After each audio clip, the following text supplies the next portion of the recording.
Bienvenidos al primer road trip de Dan Sin Miedo. Imaginaos por un momento tomar como campamento base la maravillosa ciudad de Bilbao y recorrer en tan solo 4 días alrededor de 1000 kilómetros para visitar algunos de los lugares más emblemáticos del norte de España.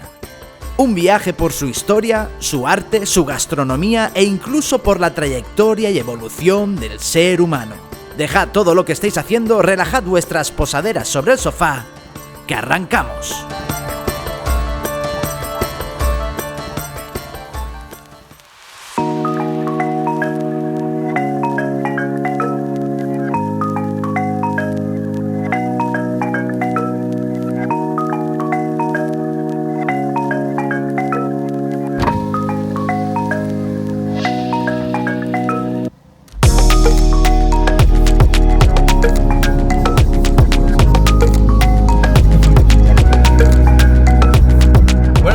Gente, estamos de camino a Atapuerca. Hace mucho tiempo que quería ir. Hostia, qué pedazo de sol, me cago en... Repetimos. Buenas, gente, estamos de camino a Atapuerca. Los yacimientos de Atapuerca es un conjunto de yacimientos que se encontraron rondando el siglo XIX, en el que se ha encontrado el homo antecesor más antiguo de la península ibérica, que vivió rondando, hará 800.000 años. Y aparte, se encontró un homo que está sin calificar, no se le ha puesto nombre, que vivió hace 1.200.000 años. Brutal. Nada, seguimos en nuestro camino desde Bilbao a dirección a Burgos. Nos quedará 1 hora de camino y en nada empezaremos nuestra aventura arqueológica.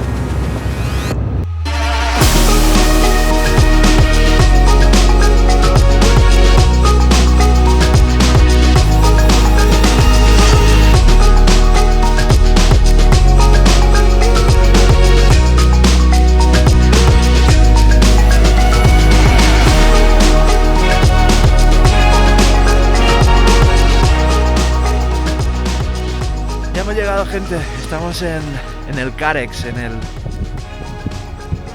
Centro de Arqueología Experimental, que es el punto de encuentro, y aquí nos llevarán después a los yacimientos. Haremos primero la ruta de los yacimientos y después sí que visitaremos el CAREX como tal para experimentar un poco cómo se vivía en aquella época. Ahora iremos a dar parte de que hemos llegado, a pagar las reservas y ya nos vamos a los yacimientos.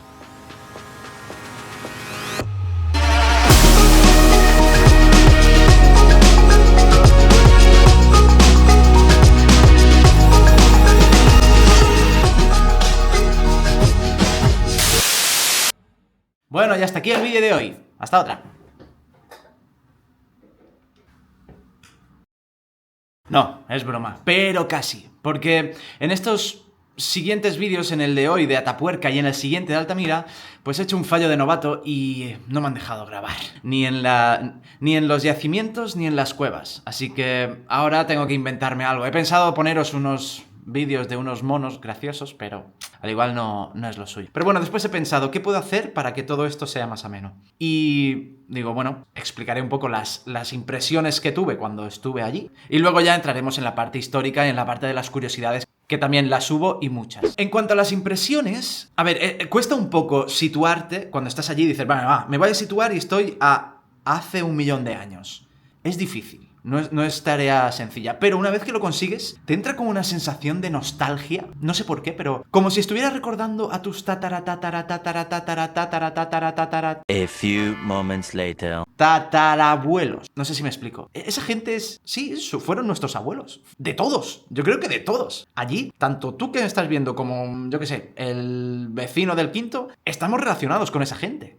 Y eso para mí, eso me chocó mucho, porque empiezas a crear como una sensación de unión con toda la gente que te rodea, aunque no la conozcas. Y aparte de todas las curiosidades que te pueden explicar mientras haces el recorrido del yacimiento, no puedes evitar pensar y darte cuenta de que esa gente que vivía hace 1.000.000 de años eran tan humanos como nosotros, con sus diferencias, ¿vale? Pero sí, hay como un nexo de que dice, vale, estos son de los míos. Estos son de los míos, ya no son animales. Sienten, aman, se pelean, sobreviven, así como lo haríamos cualquiera de nosotros. Y es que, aunque haya un gran trecho de tiempo, no somos tan diferentes. Y eso es lo que más me marcó de todo el trayecto y el recorrido a medida que nos iban explicando cosas. Era interesante también ver cómo funciona un yacimiento arqueológico, porque te das cuenta del trabajo que hay detrás y de lo laborioso y lento que es todo el proceso. Cuando piensas en arqueología, crees que utilizan pues picos, palas, tal. No, lo que más utilizan son pinceles. Pinceles para ir puliendo capa de polvo tras capa de polvo. Es laborioso. Pero a la que te encuentras un fósil que dices, ¡buah! Este será importante. Yo creo que la emoción se debe respirar en el que lo está haciendo, y después supongo que se debe agrupar gente alrededor para estar en el momento del hallazgo. Pero bueno, hasta aquí las impresiones mías de lo que fue mi visita a los yacimientos de Atapuerca. Y ahora bienvenidos a las clases de historia con Dan Sin Miedo.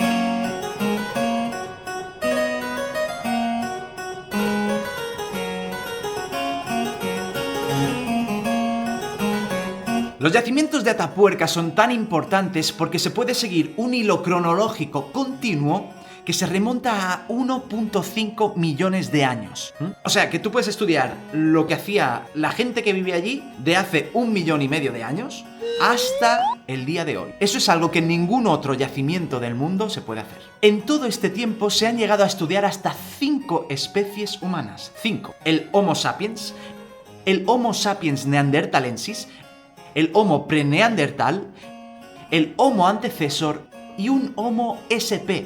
SP es porque todavía no se ha identificado qué Homo es, pero es el más antiguo de todos, es el que se remonta a 1.3 millones de años de antigüedad. Los 3 yacimientos más relevantes dentro del complejo que es Atapuerca son la Sima del Elefante, la Gran Dolina y la Sima de los Huesos. La Cima del Elefante recibe ese nombre porque en el 2001 se encontró lo que fue un fósil que se pensaba que era de elefante. Después se demostró que era de rinoceronte, pero bueno, elefante o rinoceronte tampoco hay mucha diferencia. Y os preguntaréis, ¿rinocerontes? ¿Elefantes? ¿En la península ibérica? Pues sí, rinocerontes, elefantes, lobos, osos, hienas, hipopótamos, leones, hasta leones ha habido en la península ibérica. Sin embargo, aparte de todos estos restos fósiles de fauna que se han encontrado en la Sima del Elefante, lo más relevante es esa mandíbula, esa parte de mandíbula que se ha encontrado de ese Homo SP que está datado en 1.3 millones de años. Ojo al dato, 1.3 millones de años. Es que es mucho más antiguo de los primeros restos que se encontraron en la Gran Dolina, que perteneció a un Homo antecesor que estaba datado en unos 800.000 años. Hablamos de 500.000 años de diferencia. Aunque este Homo antecesor no es moco de pavo, porque hasta el 1997, que es cuando se descubrió este Homo antecesor, se pensaba que la especie Homo llegó a Europa hace unos 400.000 años. Entonces este Homo antecesor le dio una patada hacia atrás a todo lo que se pensaba hasta entonces. Hace 1 millón de años ya había gente aquí, en Europa.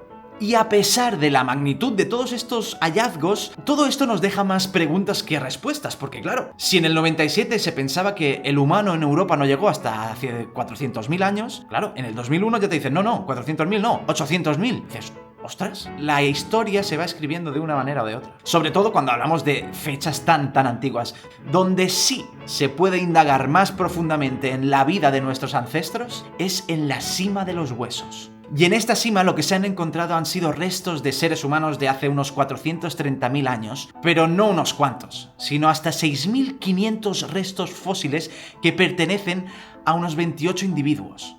Imaginaos una sima, lo que viene siendo un pozo, en el que se encuentran 28 cadáveres. Y atentos, porque estos restos representan el 90% de todos los restos fósiles que se han encontrado de esa época en el mundo. El 90%. De todos estos restos cabe destacar que se han encontrado 17 cráneos y el más representativo de todos estos es Miguelón. Y se le puso este nombre porque el grupo de arqueólogos que lo encontró en ese momento era muy fanático de Miguel Indurain y le pusieron ese nombre. Las hipótesis que se barajan referente a la Sima de los Huesos lleva a una conclusión bastante clara de que era un sitio, un lugar de rito funerario. Un lugar de rito funerario de los más antiguos del mundo. Y ya no por el solo hecho de encontrar tantos restos humanos juntos, sino porque también se han encontrado artefactos, como sus herramientas más preciadas. Una de ellas es un bifaz encontrado de cuarcita roja, algo muy poco usual en esa zona, sin utilizar, al que se ha puesto el nombre de Excalibur. Entonces, ¿eso qué quiere decir? ¿Pensaban ya en el más allá? Que tú, si se te muere un pariente, un familiar, alguien querido, tú querrás que en otra posible vida lo tenga lo más fácil posible. Por eso entregas lo que en esa época era lo más preciado, que era una herramienta para poder despedazar carne, para poder alimentarte y para poder sobrevivir. Pero lo curioso es que estamos hablando de hace 430.000 años. No estamos hablando todavía del Homo sapiens como tal, como nosotros, sino de una especie anterior, que ya podía imaginarse otras vidas en la que, supongo que nuestra alma, o sea, ya conocían el concepto de alma.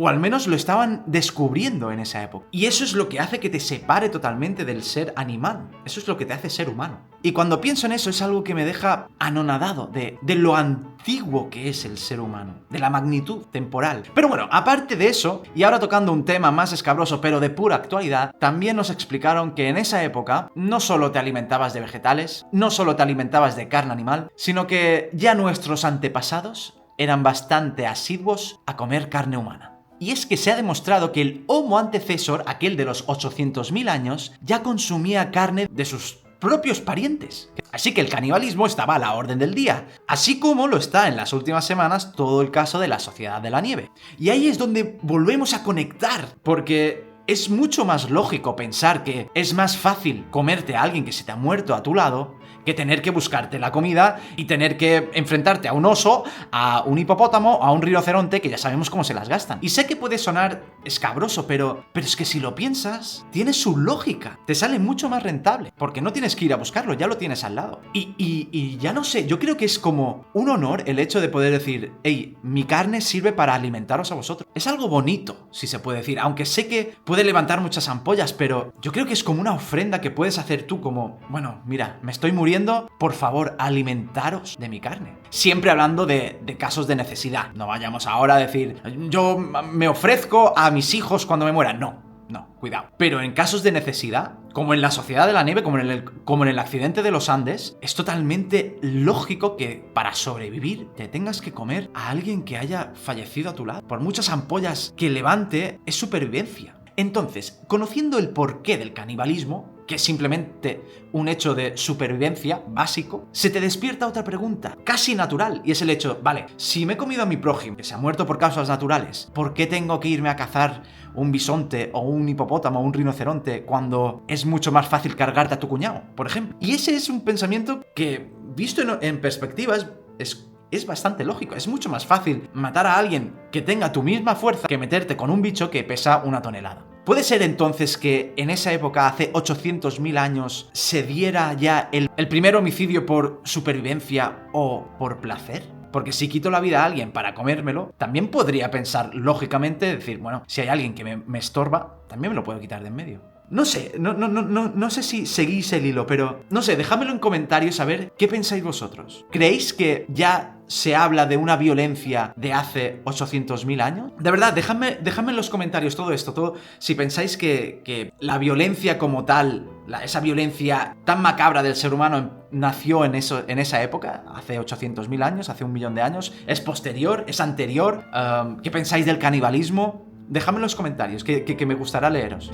No sé, y me fui con todas estas reflexiones en la cabeza, y eso es lo que más me gustó de haber visitado los yacimientos de Atapuerca. Y hasta aquí las clases de historia con Dan Sin Miedo. Os recomiendo a todos hacer este viaje, ir a ver los yacimientos de Atapuerca, porque se te despiertan preguntas que a lo mejor no te habías hecho nunca. Y hasta aquí todo lo que he podido hacer para que el vídeo no durara 3 minutos. Ahora sí, para acabar os dejaré con unos vídeos de monos graciosos que nunca viene mal. Nos vemos.